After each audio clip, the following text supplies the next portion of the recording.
Assalamualaikum warahmatullahi wabarakatuh. Halo Sobat Bahtera, selamat datang kembali di podcast keagamaan. Kita sudah sampai pertemuan kedua atau episode kedua, yang dimana semoga teman-teman semua diberikan kelancaran, semoga diberikan keadaan yang sehat baik secara fisik maupun mental. Pada pertemuan sebelumnya kita sudah membahas tentang membangun karakter Islami di tengah tantangan modernisasi. Nah, di pertemuan kali ini kita akan mengupas lebih dalam tentang tema pemahaman fikih kontemporer terhadap kesehatan mental dengan judul Sehat Raga, Tenang Jiwa, Fikih Kesehatan Mental dalam Islam. Nah, teman-teman, kesehatan mental itu merupakan aspek penting dalam kehidupan seorang muslim. Islam tidak hanya mengajarkan kita untuk menjaga fisik, tetapi juga menanamkan prinsip-prinsip ketenangan jiwa seperti sabar, syukur, dan tawakal. Lantas, bagaimana Islam memandang kesehatan mental? Apa saja sih fikih yang berkaitan dengan kesehatan jiwa? Dan bagaimana cara kita menjaga keseimbangan antara fisik dan batin dalam menjalani kehidupan sehari-hari? Untuk membahas topik yang menarik ini, kita sudah bersama dengan narasumber kita, Bapak Muhammad Hakim MN SPDI MPDI, yang merupakan dosen AIK di Universitas Muhammadiyah Malang. Beliau sudah mengajar sejak tahun 2010 hingga saat ini. Mari kita sapa dulu Bapak narasumber, bisa memperkenalkan diri atau bagaimana? Baik, terima kasih. Perkenalkan, nama saya Muhammad Hakim. Saya dosen AIK, Al-Islam dan Kemuhammadiyahan di Universitas Muhammadiyah Malang. Baik Pak, mari kita mulai ke pembahasan yang menarik ini teman-teman. Nah, di dalam Islam, bagaimana sih Pak Islam mendefinisikan kesehatan mental sendiri, dan bagaimana konsep Islam itu berbeda dan selaras dengan definisi yang sekarang ada, kayak definisi modernnya gitu? Baik, begini ya. Saya melihat dari definisi modern dulu, yang ketika kita lihat ternyata tidak jauh beda dalam artian secara pengertian. Akan tapi secara praktek sangat berbeda jauh. Yang pertama gini, definisi modern itu atau yang umum dipahami oleh masyarakat, orang yang memiliki kesehatan mental itu adalah dia yang hatinya sudah tenang, jiwanya sudah tentram, kemudian dia bisa mengendalikan emosi, dan juga dia ini dalam kesehariannya, dalam kehidupan sosialnya, dia itu tidak bermasalah. Di dalam Islam pun demikian. Orang yang memiliki kesehatan mental itu dia seimbang antara spiritual, emosional, dan juga sosial. Dalam hal ini, dia mampu untuk memecahkan masalah, karena setiap hari dalam kehidupan manusia itu adalah bagaimana cara kita menyelesaikan masalah yang sedang kita hadapi. Dan itu ada kaitannya dengan hablum minallah dan hablum minannas. Apa itu hablum minallah? Hablum minallah adalah hubungan baik kita dengan Allah, dan juga hablum minannas, hubungan baik kita dengan manusia. Dan ini tidak boleh timpang. Artinya kita tetap harus wajib sebagai seorang muslim, sebagai hamba Allah, kita tetap wajib menjaga hubungan baik kita dengan Allah, di mana ketika hubungan baik kita dengan Allah ini sudah betul-betul sesuai dengan apa yang Rasul ajarkan, maka dipastikan dia akan memiliki hubungan yang baik dengan sesama manusia. Tidak bisa seseorang hanya dia beribadah saja kepada Allah, tapi dia melupakan aspek sosialnya. Dia tidak bisa menjadi orang yang cuek, orang yang tidak peduli kepada lingkungan. Maka orang yang sehat mentalnya, dia hubungan baik dengan Allah terjaga, dan juga sesama manusia juga terjaga. Dan ini menurut para ulama ada kaitannya yang sangat erat dengan istilah qalbun salim, atau hati yang selamat, hati yang bersih dari apa? Dari iri, dengki, dan juga stres yang berlebihan. Begitu, Mbak. Iya. Nah, biasanya nih Pak, atau adakah Rasulullah itu memberikan contoh dalam menjaga kesehatan mental dalam kehidupan sehari-harinya? Baik. Rasulullah SAW pernah di sebuah kisah ya, di sebuah hadis dikisahkan bahwa Rasulullah ini pernah ditanya oleh salah seorang sahabat, "Ya Rasulullah, tolong nasihati aku." Maka Rasulullah memberikan nasihat yang sangat-sangat simpel. Apa nasihat Rasulullah? Tidak panjang kali lebar, tapi sangat simpel. La taghdab. Apa artinya? Jangan marah. Ojo nesu. Jangan marah. Sahabat itu bertanya lagi, Mbak. Lalu apa lagi ya Rasulullah? Karena dia merasa ini easy banget menurut dia gitu ya. Karena sangat simpel gitu ya. Nasihat kedua Rasulullah kepada sahabat ini, la taghdab. Jangan marah lagi. Sahabat ini semakin penasaran. Loh, tadi sudah ya Rasulullah, la taghdab. Oke, kata sahabat ini mungkin dalam hatinya ya. Kemudian ditanya lagi nasihat kedua apa? La taghdab lagi. Jangan marah. Sampai sahabat ini dia penasaran, apa kira-kira nasihat ketiga? Yang ketiga ya Rasulullah. Nah, ditanya lagi sama sahabat itu, maka yang terakhir Rasulullah menjawab apa? La taghdab. Sang sahabat semakin keheranan. Weladalah. Ini nasihat simple begini dari Rasulullah. Ternyata Mbak, nasihat Rasulullah ini sesuai dengan kondisi sahabatnya waktu itu. Karena beliau tahu bahwa sahabatnya ini mudah marah, belum bisa mengendalikan emosi. Dalam hal ini kaitannya dengan kesehatan mental, dia masih sangat emosional sekali. Maka Rasulullah memberikan nasihat kepadanya adalah la taghdab, jangan marah. Dan ini ternyata menjaga kesehatan mental kita. Bagaimana saat ini di kehidupan modern ya, ada istilah sumbu pendek. Sumbu pendek. Ya, apa itu sumbu pendek? Itu gampang meledak. Nah, ketika kita lihat di jalan, dimanapun ya, orang gampang marah, kena senggol dikit, bacok. Nah, atau senggol bacok itu ya, senggol bacok, dikit-dikit marah, dan ini ternyata sangat mempengaruhi kesehatan mental, gitu Mbak. Wah, berarti dari Rasulullah sendiri itu menyebutkan jangan marah atau la taghdab sendiri ya Pak? Itu sampai 3 kali ya? Sampai 3 kali. Sampai 3 kali. Berarti teman-teman, dari contoh dari yang diberikan Rasulullah itu ada la taghdab atau jangan marah. Itu sampai dijelaskan 3 kali teman-teman. Nah, dalam ajaran Islam sendiri nih Pak, apa ada hubungan langsung antara kondisi fisik seseorang dengan kesehatan mentalnya? Oh, jelas Mbak. Jadi begini, Islam itu adalah agama yang seimbang, tidak timpang sebelah, betul. Jadi antara jasmani, rohani, antara fisik, antara jiwa, mental itu seimbang. Jadi kalau ada yang mengatakan bahwa oh Islam itu adalah hanya mengejar akhirat saja, oh dia belum paham tentang Islam. Jadi di Islam itu Allah Subhanahu wa Ta'ala memberikan perintah nih tentang kesehatan jasmani dan juga rohani. Dalam hal ini tentang bagaimana sih kita biar seimbang antara jasmani dan rohani ya. Ini Allah berfirman dalam surat Al-Baqarah ayat 168. A'udzubillahi minasyaitonirrajim. Ya ayyuhan nasu kulu mimma fil ardi halalan thayyiba wa la tattabi'u khutuwatis syaitan innahu lakum aduwwum mubin. Yang maknanya, hai sekalian manusia, makanlah yang halal lagi baik dari apa yang terdapat di bumi, dan janganlah kamu mengikuti langkah-langkah syaitan, karena sesungguhnya syaitan itu adalah musuh yang nyata bagimu. Penjelasannya demikian, Mbak.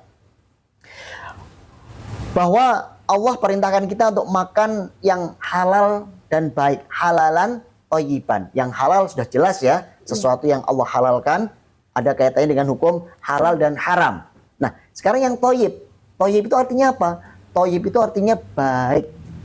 Ya, baik di sini sifatnya subjektif, berbeda-beda antara satu orang dengan orang yang lain. Contohnya gini, gula itu mungkin baik bagi seseorang, tapi kurang baik bagi orang lain yang dia menderita diabetes atau dia memiliki bawaan lahir dan seterusnya, atau keturunan, penyakit keturunan. Nah, ini Allah sebutkan halalan thayyiban, ini adalah konsep yang luar biasa. Jadi perpaduan makanan yang halal juga yang baik, baik bagi dirinya. Jadi apabila seseorang itu memakan sesuatu yang kurang baik, maka otomatis dia sudah melanggar konsep Islam, perintahnya Allah. Misalkan dia mengkonsumsi makanan yang haram, alkohol misalkan, khamr, atau sesuatu yang merusak badan seperti rokok. Nah, walaupun masih banyak perbedaan pendapat dalam rokok, akan tapi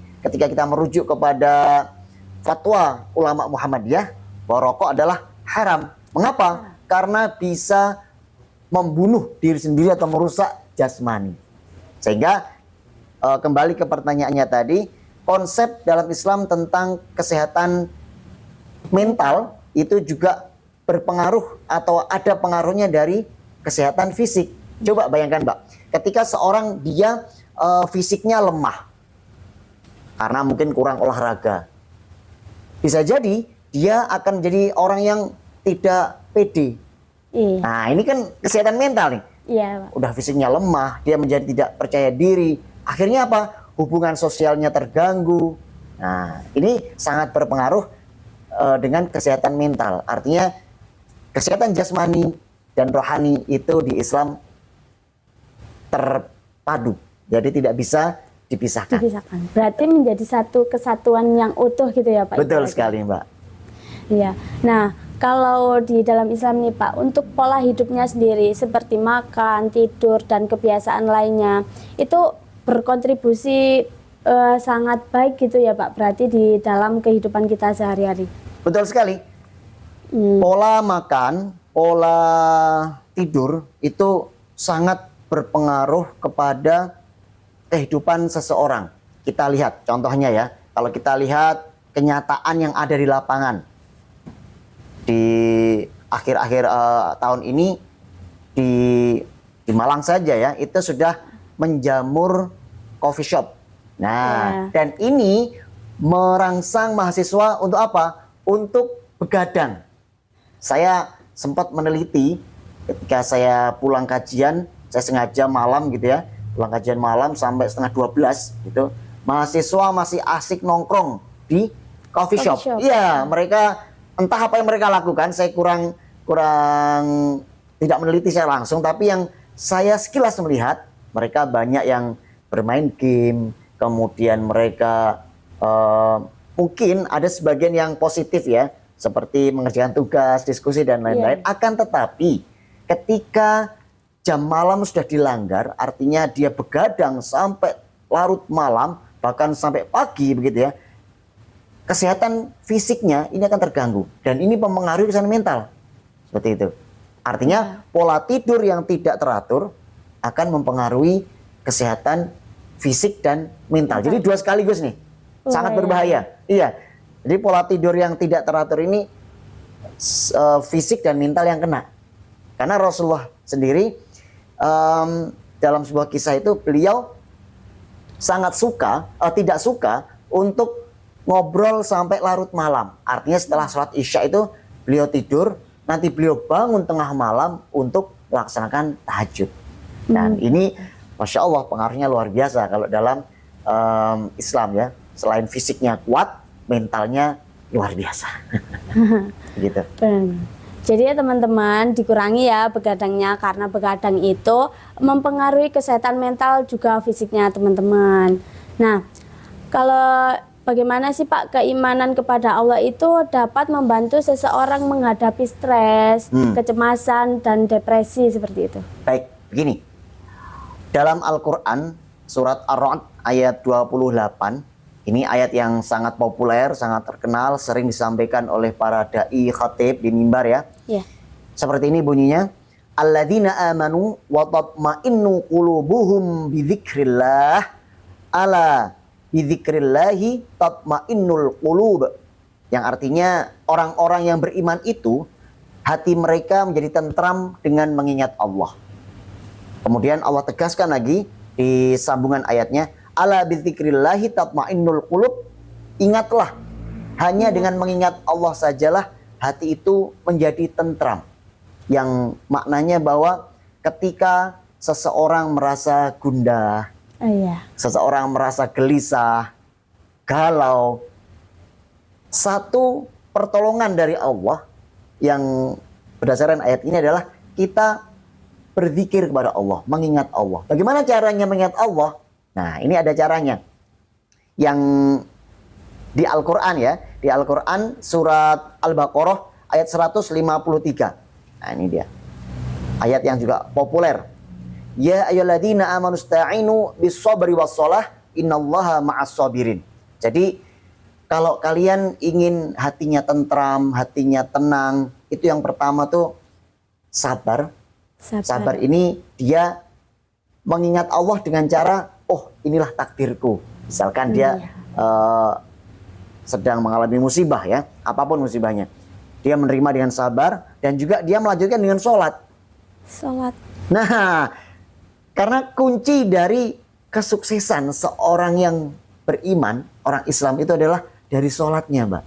Ketika sholatnya baik, maka dipastikan hidupnya itu sukses dunia dan akhirat. Begitu. Dan ini cara mengingat Allah yang paling jitu, yaitu dengan sholat tadi. Bukankah kita sholat sehari 5 waktu yang wajib ya? Dan ini terkadang yang menjadi problem, mengapa kok banyak orang sholat tapi juga masih bermaksiat? Nah, ini dia nih. Kenapa tuh? Karena sholatnya belum benar, sholatnya belum baik. Berarti perlu kajian yang mendalam tentang sholat. Gitu. Karena Allah yang menjamin tuh, kalau sholat seorang tuh baik, dia pasti bahagia dunia dan akhirat. Jadi tidak hanya dimensi dunia saja, di akhirat dia juga mendapatkan kebaikan, kebahagiaan. Nah, kebahagiaan dunia ini kaitannya dengan kesehatan mental adalah hatinya tenang, kemudian dia jasmaninya juga sehat.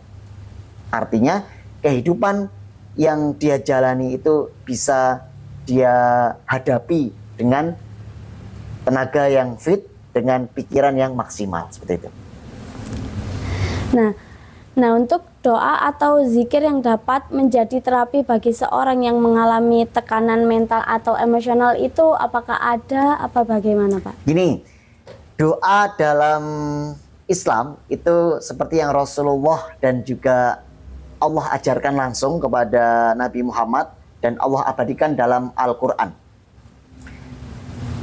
Doa tentang bagaimana, ini saya kisahkan dulu ya, bagaimana kisah Nabi Adam alaihissalam ketika beliau gelisah. Dikisahkan Nabi Adam itu ketika melanggar perintah Allah, beliau diturunkan ke bumi, betul. Mengapa kok beliau tinggalnya awal di surga, kemudian diturunkan di bumi? Ini merupakan pertanda bahwa manusia itu rumahnya itu di surga loh, gitu loh. Di bumi ini hanya tempat ujiannya. Liyabluwakum ayyukum ahsanu amala, untuk menguji siapa yang paling baik amalnya. Oke, kita lanjutkan kisah Nabi Adam. Beliau waktu itu ketika diturunkan di bumi itu beliau itu galau. Bahkan beliau dikisahkan berpisah dengan istrinya. Nah, bernama Bunda Hawa, satu-satunya teman hidup. Karena manusia pertama adalah Nabi Adam dan istri beliau adalah Bunda Hawa, teman hidupnya. Soulmate-nya ini. Soulmate. Iya, dipisahkan tuh sama Allah di bumi. Udah turunkan di bumi, dipisahkan.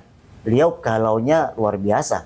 Bagaimana ketika di surga beliau bisa makan dengan enaknya, tinggal mengambil, nggak usah memetik, nggak usah menanam, ya kan? Tinggal memetik aja hasilnya. Ketika di bumi, beliau harus makan, berusaha menanam dulu, kemudian mengambil makanan dan seterusnya. Nah, apa doa Nabi Adam ketika hatinya gundah gulana seperti ini? Rabbana zalamna anfusana wa illam taghfir lana wa tarhamna lanakunanna minal khasirin. Jadi arti dari doa itu adalah, ya Allah, aku ini mendolimi diriku sendiri. Dia mengakui kesalahan dulu. Rabbana zalamna anfusana. Karena manusia kan tempatnya salah dan lupa, pasti punya salah. Kita ngaku dulu dah sama Allah. Rabbana zalamna anfusana. Ya Allah, hamba ini telah mendolimi diri hamba sendiri. Wa illam taghfir lana, jika engkau tidak mengampuni kami ya Allah, jika engkau tidak mengampuni saya ya Allah, tidak memberikan petunjuk kepadaku, wa tarhamna, dan tidak menyayangiku ya Allah, maksudnya tidak memberikan solusi kepadaku, tidak memecahkan masalahku, tidak menolong aku, lanakunanna minal khasirin. Aku akan menjadi orang yang rugi ya Allah. Nah itu Nabi Adam mengucapkan doa itu tidak sekali dua kali, Mbak. Beratus-ratus bahkan beribu-ribu kali beliau mengulang doanya. Nah, Selalu diulang begitu. diulang terus sampai beliau bertemu dengan istrinya Bunda Hawa. Dan setelah itu pun juga terus membaca doa kepada Allah. Itu ya dari Nabi Adam. Nah, yang kedua, ketika kita sedang gundah gulana, ada resep yang jitu, yaitu kita membaca, tadi kan kita meminta ampun kepada Allah ya. Ada namanya Sayyidul Istighfar. Apa itu Sayyidul Istighfar? Yaitu rajanya istighfar. Kalau istighfar biasa kan Astaghfirullahaladzim gitu ya, atau Astaghfirullah gitu ya. Ini ada Sayyidul Istighfar atau rajanya istighfar, yang oleh para ulama ini khasiatnya dahsyat sekali untuk bisa mengobati penyakit hati, kemudian menenangkan jiwa. Ini ada. Begini doanya. Rabbana, doa Sayyidul Istighfar. Coba ya, saya sedikit lupa ini. Nanti saya sampaikan ya di segmen berikutnya. Baik. Nah, untuk hukum Islam itu bagaimana sih Pak memandang kesehatan mental itu sebagai bagian dari kesejahteraan seorang muslim sendiri? Tentang kesejahteraan seorang muslim ya? Iya. Jadi gini, seorang muslim itu kalau pengen sejahtera hidupnya, dia tentu harus kembali kepada ajaran Rasulullah SAW, mencontoh Rasulullah, kemudian menjadikan Al-Quran dan Sunnah ini sebagai betul-betul pedoman dalam kehidupannya. Oke. Tadi saya sampaikan tentang Sayyidul Istighfar ya. Coba saya nyampaikan karena ini juga berkaitan dengan kesejahteraan seseorang gitu ya. Iya. Seperti ini doanya. Allahumma anta rabbi la ilaha illa anta khalaqtani wa ana abduka wa ana ala ahdika wa wa'dika mastata'tu a'udzu bika min syarri ma sana'tu abu'u laka bi ni'matika alayya wa abu'u bi dzambi faghfirli fa innahu la yaghfiru dzunuba illa anta. Yang artinya kurang lebih demikian, ya Allah, Engkaulah Tuhanku, tidak ada Tuhan yang berhak disembah selain hanya Engkau. Engkau telah menciptakan aku adalah hambamu, dan ini bentuk pengakuan kita kepada Allah. Aku menetapi perjanjian untuk taat kepadamu. Dan ini dalam Sayyidul Istighfar ini kita betul-betul mengakui dosa kita, kemudian kita berjanji kepada Allah untuk melaksanakan perintah Allah, menjalankan segala yang Allah perintahkan, dan juga berjanji untuk menjauhi larangannya. Nah, kemudian ada kata-kata, aku berjanji untuk melaksanakan perintahmu ya Allah sesuai dengan kemampuanku. Sesuai dengan kemampuanku. Dan aku berlindung padamu dari keburukan perbuatanku. Maksudnya ketika manusia itu dalam kondisi yang mager, nah saya pakai bahasa anak sekarang ya, mager ya. Apa sih yang dilakukan kalau mager itu? Paling rebahan, scroll. Dan ini dia dalam hal ini kesejahteraannya terganggu. Mengapa? Karena fokus dia itu di dunia maya, dan ketika dunia maya itu tidak digunakan dengan bijak, maka akan mengalihkan dunianya. Dan ini coba Mbak perhatikan, ketika kita scroll gitu ya, baik itu di WA, kemudian di IG, TikTok, dan seterusnya, maka waktu itu akan berjalan sangat cepat. Iya. Tiba-tiba, loh kok udah sejam aja nih kita rebahan. Dan ternyata ketika kita rebahan selama 1 jam ini, otot-otot dalam tubuh kita itu mengencang, mengeras. Artinya tidak nyaman, butuh rileks, butuh kita bergerak. Nah, disitulah Islam memerintahkan kita agar kita ini aktif dalam bersosial, aktif dalam kegiatan yang positif. Sehingga mager ini menurut saya merupakan fenomena yang patut kita waspadai, sehingga tidak sampai membuat kita kehilangan kesejahteraan, dalam artian bisa, kalau dalam rumah tangga ya, kesejahteraannya terganggu, yang artinya perekonomiannya, keluarganya tidak baik, kemudian hubungan antara ayah, ibu, anak, orang tua itu juga terganggu, itu akan sangat berpengaruh dalam kehidupan sehari-hari ketika tidak seimbang tadi antara jasmani rohani, kemudian banyak magernya. Nah, kalau banyak mager kan, iya, orang kan cenderung malas-malasan saja gitu. Begitu, Mbak. Nah, apakah ada aturan atau prinsip dalam Islam yang secara khususnya itu mengatur perlindungan kesehatan mental umatnya, Pak? Ini terkait kesehatan umat ya. Jadi gini, ketika umat ini saya bayangkan, gambarkan dalam masyarakat yang kesehatan mentalnya tidak baik, ini diawali dari keluarga yang tidak baik. Sebagai contoh begini, ketika seseorang melakukan kemaksiatan, contohnya dia minum khamr ya, minum khamr, mabuk, kemudian ada seseorang yang mengatakan demikian kepada ahli agama misalkan, atau kiai misalkan, atau ulama atau ustadz yang ada di masyarakat itu atau di kampung itu, dikatakan, Pak Ustadz, itu ada si Fulan ini sebutan untuk anonim deh. Si Fulan dia ini mabuk ya Ustadz, dia suka mabuk di katakanlah pojok kampung. Ya, karena ustadznya dia cuek misalkan, biarin aja, yang penting tidak mengganggu. Ternyata pernyataan ini oleh Allah dibalik tuh. Si Fulan ternyata dia mengajak temannya, kemudian dibiarkan oleh masyarakat itu karena dianggap tidak mengganggu.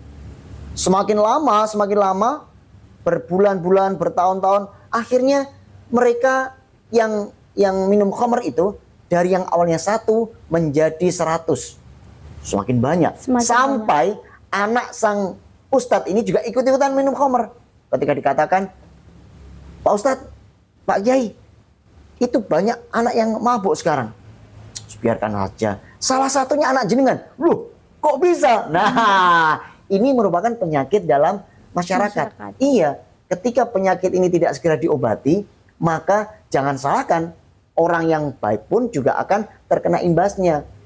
Karena lingkungan yang tidak baik ini akan mempengaruhi orang yang ada di lingkungan itu. Betul sekali. Maka hati-hatilah dalam memilih teman. Dalam hal ini kalau umat ya, itu kalau di kampus itu ya teman sepergaulan ya.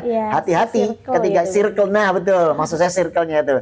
Kalau circle-nya kurang baik, circle-nya misalkan mengarah kepada kemaksiatan, ya harus ditinggalkan.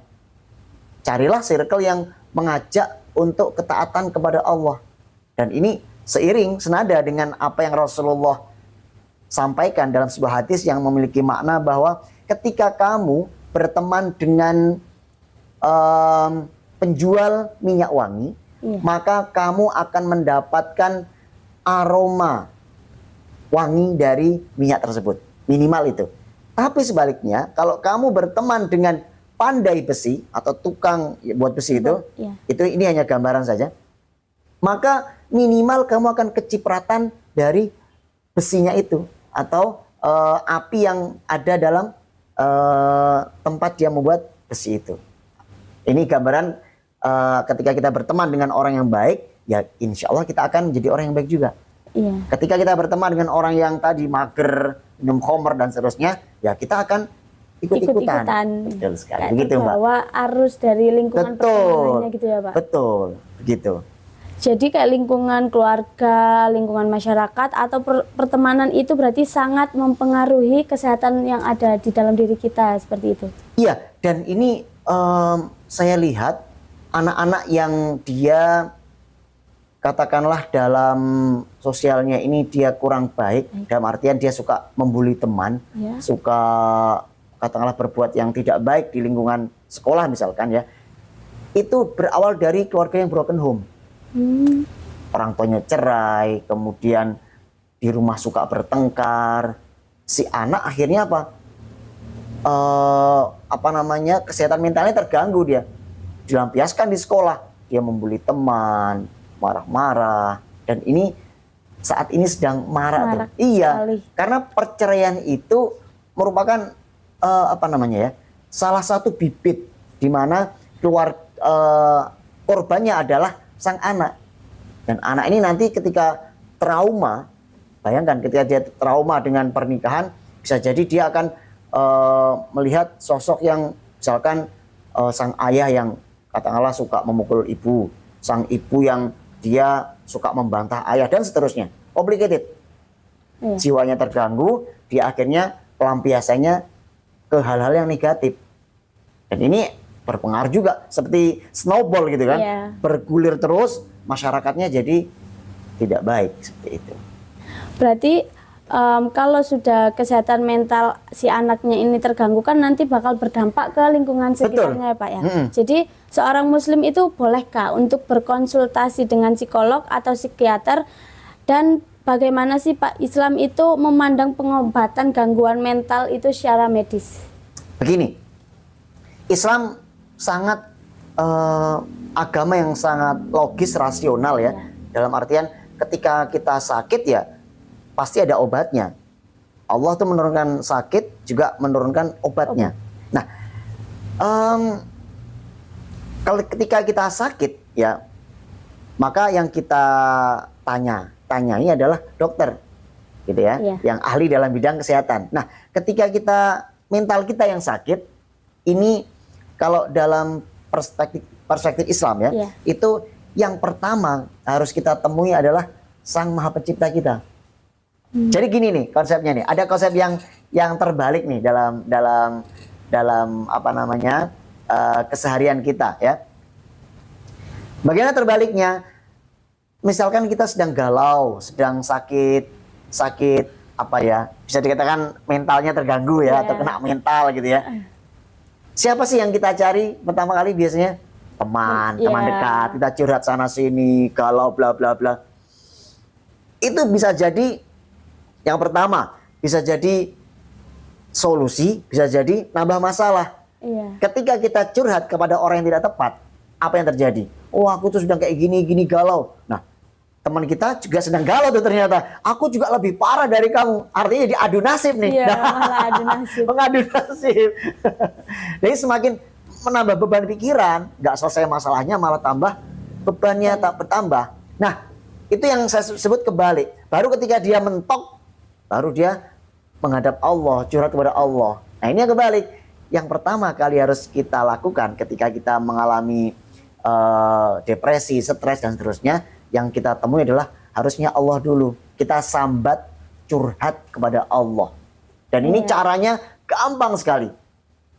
Tidak harus pas sholat, tidak harus selesai sholat. Tapi yang lebih afdolnya adalah selesai melaksanakan sholat itu lebih afdol ya. Tapi kita bisa melaksanakan kapanpun. Misalnya kita sedang sedih nih, katakanlah sekarang jam 9 ya. Kalaupun kita tidak sempat sholat duha misalkan, ya kita menyendiri aja. Kita bertakorup kepada Allah, mendekatkan diri kepada Allah dengan cara apa? Berdoa langsung kepada Allah. Meminta kepada Allah misalkan, tidak harus pakai bahasa Arab ya Mbak ya. Doanya boleh pakai bahasa Indonesia. Komunikasi yang personal boleh. Misalnya kayak gini. Ini saya pernah melakukannya kayak gini. Ya Allah, kenapa ya hamba ini misalkan banyak masalah hari ini. Ya Allah, tolong ya Allah tunjukkan jalan keluar dari masalahku ya Allah. Nah itu diulang terus. Kita curhat kepada Allah. Kemudian ada sesi kita mengakui dosa. Nah seperti Sayyidul Istighfar tadi. Ada sesi saya mengakui dosa ya Allah. Saya banyak kesalahan kemarin, saya begini, begitu. Itu yakinlah bahwa Allah pasti mendengar curhatan kita. Ada orang kan nggak yakin, nggak langsung ditanggapi kan. Nah, itu yang jadi masalah. Ketika kita sudah selesai curhat kepada Allah, apalagi kita sholat, kemudian kita zikir, tambah zikir, seperti yang simpel aja, astagfirullah, subhanallah, alhamdulillah, la ilaha illallah, Allahu akbar, yang simpel-simpel itu aja terus diucapkan, maka hati itu, karena hati ini ciptaan Allah ya, maka dia akan mengikuti ya lantunan apa yang kita ucapkan. Hati menjadi tenang, kemudian pikiran menjadi jernih. Nah, setelah kita curhat sama Allah, maka Allah akan ilhamkan kepada diri kita untuk bisa bertemu dengan orang yang tepat. Salah satunya mungkin psikolog tadi. Nah, kalau psikolog dia ahli dalam bidang psikis ya kan. Tapi yang dilakukan psikolog itu sebelum dia memberikan solusi, biasanya dia akan mendengarkan terlebih dahulu curhatan dari, dan ini ada ilmunya. Misalkan pasien itu disuruh untuk meluapkan seluruh emosi, ya kan? Setelah dia mencurhatkan seluruh emosinya, baru sang psikiater ini atau psikolog ini dia akan memberikan sentuhan-sentuhan yang sifatnya bisa menenangkan hatinya. Iya, kayak gitu. Apakah misalkan gini nih, orang tuh kadang kalau sudah cerita tuh separuh masalah hilang biasanya, ya kan? Nah, gitu. Agak lebih tenang. Lebih tenang, betul. Kadang solusi itu datang bukan dari psikolognya, tapi dari orangnya curhat itu sendiri. Jadi psikolog tuh hanya ini sebagian, nggak semuanya ya. Dalam kasus tertentu juga. Solusi itu kadang juga hanya akan mendengarkan, kemudian menanya balik. Kalau menurut sampean kira-kira apa yang dilakukan? Nah, itu si psikolog meminta pendapat dari pasiennya.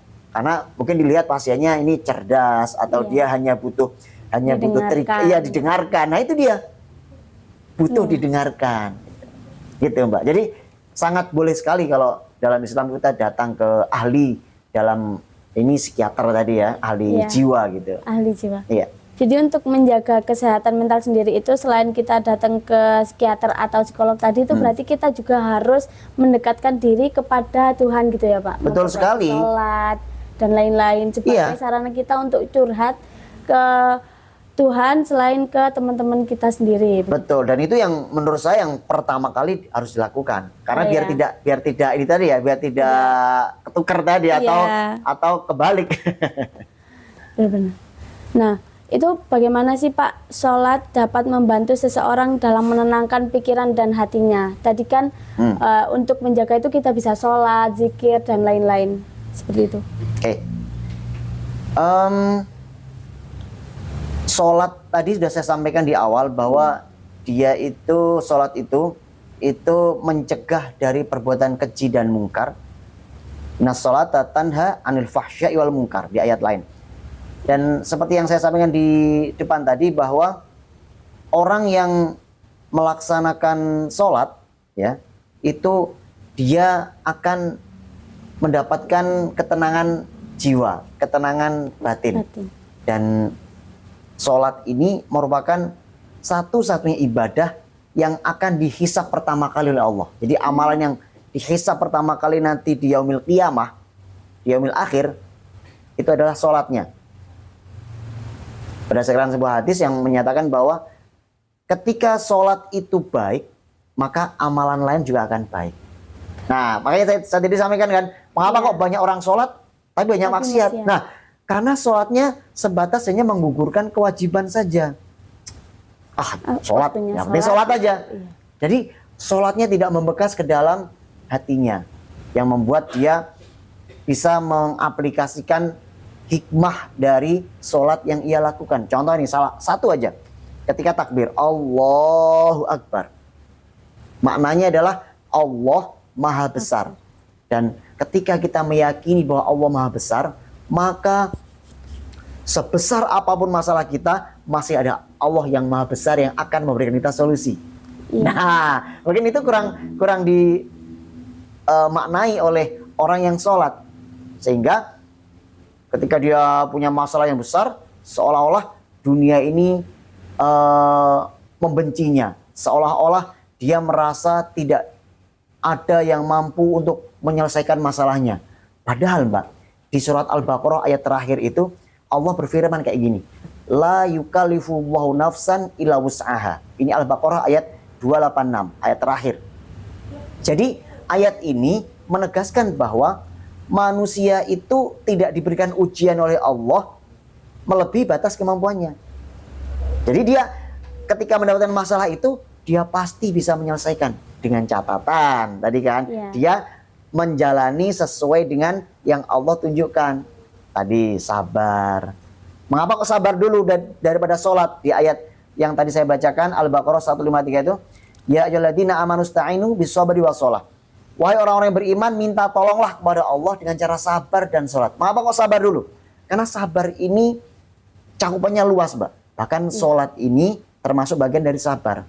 Sabar melaksanakan perintah Allah. Dan sabar di sini bisa dimaknai ketika masalah sedang kita hadapi, maka sabar di sini dimaknai dengan kita menerima takdir Allah, berbaik sangka kepada apa yang Allah takdirkan kepada kita. Seperti itu, Mbak. Berarti seperti yang sering saya lihat gitu Pak ya di sosial media itu banyak yang bilang perbaiki dulu sholatmu maka Tuhan akan memperbaiki kehidupanmu. Berarti konsep seperti itu sangat benar ya Pak? Sangat benar. Iya. Nah, kalau tentang berhubungan dengan silaturahmi atau kehidupan sosial itu Pak, bagaimana sih Pak Islam itu memandang hubungan sosial dalam menjaga kesehatan mental seseorang sendiri? Begini, ada hadis yang populer ya. Ini hadis yang sangat-sangat populer. Begini bunyinya. Man ahabba ayyubsatalahu fi rizqihi wa ayyunsa'alahu fi atharihi falyasil rahimah. Barang siapa yang ingin diluaskan rizkinya, dipanjangkan umurnya, maka sambunglah silaturahmi. Nah, maksud dari hadis ini begini. Orang yang datang untuk bersilaturahmi, maka Allah akan luaskan rezekinya. Saya punya kisah menarik tentang silaturahmi ini. Pada awal-awal saya di Malang gitu ya. Waktu belum punya kenalan, belum punya pekerjaan gitu. Saya silaturahmi ke masjid ya. Artinya karena belum kenal ya. Nah, di masa itu kita bertemu dengan seorang yang Allah takdirkan kita untuk bertemu. Kita ngobrol. Nah, dari obrolan itu ternyata Allah tunjukkan nih jalan rezeki saya. Saya ditawarkan untuk menjadi guru di sekolah Muhammadiyah dan pekerjaan-pekerjaan lain itu datang dari apa? Dari kita silaturahmi. Nah, akhirnya saya datang ke rumahnya, silaturahmi lebih dalam lagi. Kemudian kita menyampaikan misalkan tujuan kita dan seterusnya, maka Allah akan tunjukkan jalan untuk membuka rezeki. Jalan untuk membuka rezeki kan pekerjaan, ya kan? Salah satunya pekerjaan. Nah, dari silaturahmi ini kita dapat pekerjaan tuh. Jadi guru, kenal dengan orang, ditawari ini itu. Nah, itu apa? Allah luaskan rezeki kita dengan jalan kita silaturahmi.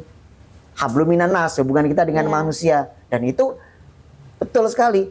Ketika sholatnya baik, maka ini nih, Allah pertemukan kita dengan orang-orang yang baik. Nah, begitu tuh. Jadi tergantung circle kita. Kalau circle kita suka homer, ya Allah temukan tuh dengan sesama orang kayak gitu. Keburukan gitu ya Pak ya. Iya, dan itu snowball terus, bergulir terus. Nah, selanjutnya Mbak, konsep dipanjangkan umurnya itu bukan umurnya ditambah, katakanlah yang jatahnya umurnya 60 tahun jadi 100 tahun, bukan. Yang dimaksud panjang umur ini, seperti saya kasih contoh kayak gini. Ulama yang sampai kenal siapa misalkan? Imam Syafi'i. Nah, kenal ya Imam Syafi'i ya? Beliau ini sudah meninggal atau masih hidup? Sudah meninggal ya, udah lama sekali ya. Lama sekali, udah seribuan tahun lebih. Tapi namanya masih dikenang karena beliau adalah salah satu imam mazhab dan juga salah satu pengarang kitab.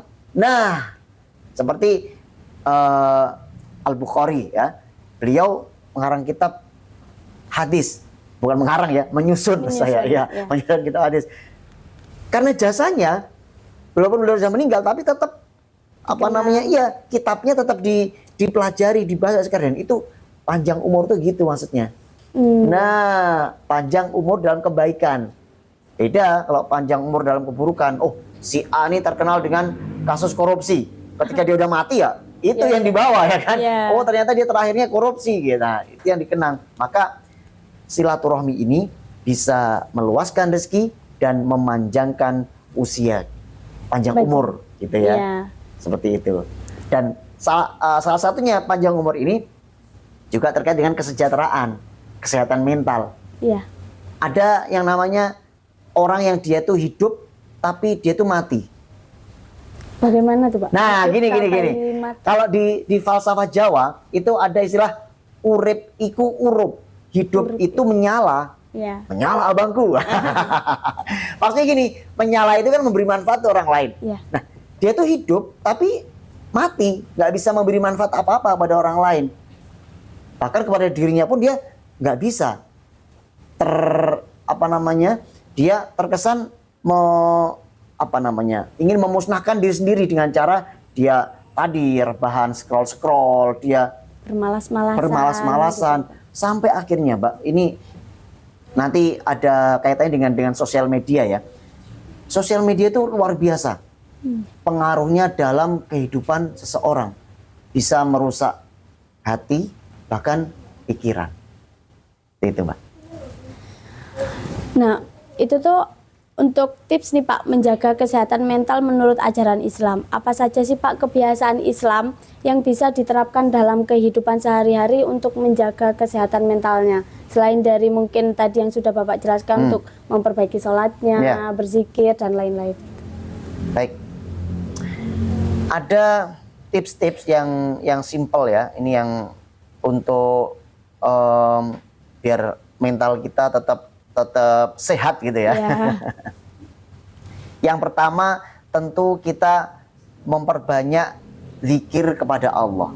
Dan zikir kepada Allah ini tidak harus setelah selesai sholat, tetapi dalam kehidupan sehari-hari zikir itu selalu terucap dari lisan dan hati.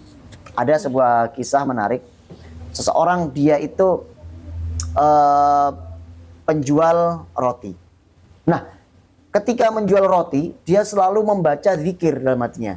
Subhanallah, alhamdulillah, wala ilaha illallah, wa akbar. Dia dalam bekerja terus zikir, baik lisan maupun hatinya. Ya, terus menerus. Sampai akhirnya dia ini memiliki doa, ingin bertemu dengan salah seorang kiai yang dia cintai. Maka Allah takdirkan ternyata kiai itu mendatanginya, bayangkan. Seorang ulama besar ya. Itu mendatangi sang penjual roti yang bukan siapa-siapa dalam ini. Maka ditanya, kenapa kok saya tuh tiba-tiba terketuk hati saya tuh mendatangi kamu gitu. Padahal nggak kenal gitu. Dalam dikisahkan dia tuh dipertemukan Allah dalam sebuah tempat yang dalam kisah itu di masjid gitu ya. Dia bertemu di situ. Dan si penjual roti itu berkata, saya setiap hari ya ini yang saya lakukan, saya cuma zikir kepada Allah. Ketika membuat tepung, ketika bekerja, ketika kalau dalam keseharian kita belajar ya, dalam hal apapun, aktivitas apapun, harus selalu hati ini zikir kepada Allah. Sehingga dengan kita zikir ini, Allah akan karuniakan ketenangan hati, ketenangan jiwa, dan ini Masya Allah pengaruhnya dalam kehidupan sehari-hari. Yang pertama tentang zikir. Nah selanjutnya nih, biar hati kita tenang, jangan kita melupakan silaturahmi tadi. Jadi cuman 2 tips, dari saya 2 tips saja ya. Zikir kepada Allah dan juga silaturahmi. Tentu silaturahmi ini yang positif ya. Kalau silaturahminya kepada teman-teman yang kurang positif ya tadi terbawa. Maka silaturahminya kepada orang-orang yang positif, misalkan teman yang komunitas yang baik, circle yang baik, yang apa? Yang bisa mengantarkan kita kepada Allah Subhanahu wa taala. Dalam ini kedekatan kita kepada Allah. Begitu aja. 2 itu aja, Mbak.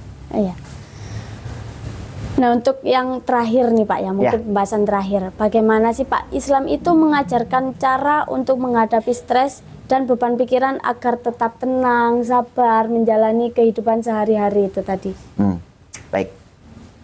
Jadi begini, ada sebuah ayat tentang kondisi manusia. Iya. Ayat yang ini sering saya sampaikan dalam surat Al-Ma'arij, dimulai dari ayat yang ke-19. Innal insana khuliqa halu'a. Sesungguhnya manusia itu Allah ciptakan dalam kondisi suka berkeluh kesah, suka mengeluh. Artinya dia gampang stres, ya kan? Nah, dilanjutkan, orang yang suka mengeluh itu gimana? Kata Allah tuh gini. Ketika dia itu diberikan kenikmatan oleh Allah, dia itu menjadi pelit. Tapi sebaliknya ketika dia diberikan ujian oleh Allah, dia menjadi suka berputus asa. Jadi cirinya tuh dua di dalam surat Al-Ma'arij itu. Diuji oleh Allah, dia gampang stres, gampang putus asa. Tapi kalau diberikan kenikmatan, dia lupa sama Allah. Nah, udah double kill ya dia. Dan sifat yang demikian ini, sifat yang stres ini tidak akan didapati, kata Allah, illal musallin, tidak akan didapati bagi orang-orang yang sholat. Alladzina hum ala sholatihim daimun, yaitu sholat yang daim. Apa itu sholat daim? Menurut para ulama, sholat yang daim itu adalah sholat yang terus-menerus dilakukan tanpa terputus. Kalaupun dia pun pernah terputus, dia harus segera bertaubat, memperbaiki diri, minta ampun kepada Allah. Yang kedua, sholat daim itu adalah sholat yang dipahami maknanya, dimengerti bacaannya, ya kan? Jadi bacaan yang kita baca itu kita harus tahu artinya, tidak hanya sekedar baca aja. Iya, harus tahu maknanya. Dan yang terakhir, kita juga harus memahami hikmah dari sholat yang kita kerjakan. Itu sholat yang daim. Maka orang yang sholatnya daim ini, dia tidak akan merasa gelisah. Lanjut, masih aja lanjutnya satu lagi. Sebenarnya ada 7 ya, tapi saya sebutkan 2 aja. Dia ini suka berinfak, Mbak. Sodako, gemar memberikan pertolongan kepada orang lain. Kalau kemarin saya membahas di AIK itu tentang apa sih bedanya sedekah sama infak gitu ya. Gampangnya gini, kalau sedekah itu luas. Ada sedekah wajib seperti zakat, ada sedekah yang sunnah, contohnya infak dan sedekah itu sendiri. Kalau infak itu bedanya dia adalah harta, materi seperti uang, pakaian, makanan. Kalau sedekah itu sifatnya umum seperti sedekah. Pernah dengar kan? Senyum itu sedekah? Iya, sering sekali. Iya, senyum itu sedekah. Itu bukan infak kalau senyum. Kalau infak itu harta ya kan? Sedekah senyum. Kemudian sedekah apa lagi? Sedekah tenaga, misalkan membantu mendorong mobil yang mogok misalkan, atau membantu teman yang kesusahan. Kemudian sedekah pikiran, membantu memberikan solusi. Nah, itu juga termasuk sedekah. Orang yang suka sedekah, Mbak, dia hatinya otomatis akan bahagia. Selama tenang. Jadi saya punya cerita menarik. Ketika saya suatu ketika, ini waktu saya zaman kuliah dulu, ketika itu hati saya sedih gitu ya. Entah masalah apa saya lupa. Nah, saat itu ada teman saya yang dia itu berjalan kaki menuju kampus. Dia memang tidak punya motor gitu kan. Saya tahu itu. Saya tiba-tiba saya kepikiran untuk berhenti. Seperti itu saya tanya, bro, gitu ya bahasa. Bro, mau kemana lo? Ke kampus, yes, tak anterin. Jaraknya ya lumayan gitu kan. Saya antar sampai kampus dan ketika selesai ya, kemudian saya mengantarkan teman-teman saya mengucapkan thank you ya bro, makasih ya bro. Itu saya tiba-tiba jadi seneng, Mbak. Yang awalnya sedih, tiba-tiba jadi sumringah. Loh, ini perasaan apa ini ya? Ternyata setelah saya tahu, itu balasan langsung yang Allah berikan kepada orang-orang yang sedekah. Satu, saya sedekah tenaga ya kan, sedekah bensin mungkin ya. Tenaga, waktu, motor untuk saya ngantar teman. Ada lagi, ketika saya neraktir teman saya, nah ini di cerita lain, itu hati saya tiba-tiba senang. Walaupun traktir cuma 10.000 waktu itu, traktir katakanlah makan makan gorengan atau apa atau minum kopi, itu hati saya senang. Dan memang betul ternyata untuk meringankan atau bahkan bisa menghilangkan kesedihan, stres itu dengan cara sedekah, membantu orang lain. Maka di ayat Al-Quran itu Allah sering kali berfirman, Allah itu sangat cinta pada orang-orang yang berbuat kebaikan. Nah, itu Mbak.